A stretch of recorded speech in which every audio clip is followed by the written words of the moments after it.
ত্রিপুরা রাজ্যে যে রাবার উৎপাদককারীরা আছেন তাদের বিভিন্ন সমস্যা নিয়ে আজকে ত্রিপুরা প্রদেশ কিষাণ কংগ্রেস কমিটির পক্ষ থেকে আমরা রাবার বোর্ডের কর্মকর্তার কাছে আমরা এক ডেপুটেশনে মিলিত হয়েছি। এখানে এই রাজ্যে প্রায় 1,80,000 মতো পরিবার এই রাবার চাষের সঙ্গে যুক্ত। এর মধ্যে 60% বা 95,000 পরিবার হবে আপনার আদিবাসী।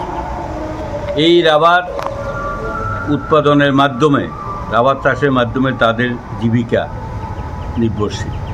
এখানে ছোট বড় মিলিয়ে এই সংখ্যাটা আমরা বলছি।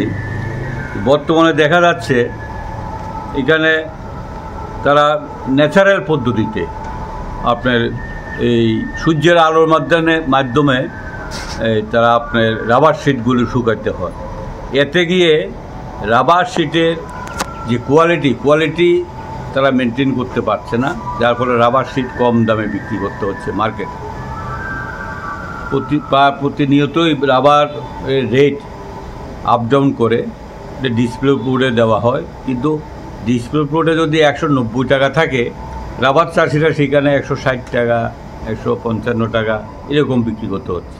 এতে প্রচণ্ড ক্ষতিগ্রস্ত হচ্ছেন এই রাজ্যের রাবার চাষিরা।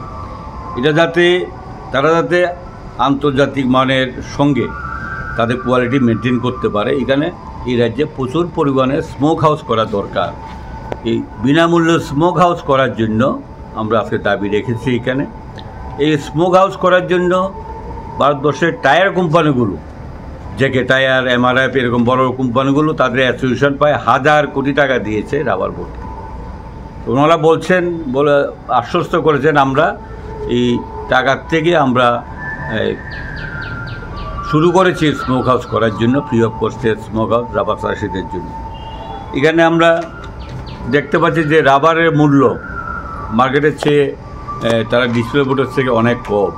বর্তমান দেশের যে অর্থনৈতিক পরিস্থিতি, লেবারের প্রাইস যারা ট্যাপার তাদের বেতন বেড়ে গেছে, গাড়ি দিয়ে আনতে হলে গাড়ি ভাড়া বেড়ে গেছে, সারের ব্যবহার, এখানে সারের দাম ডাবল হয়ে গেছে।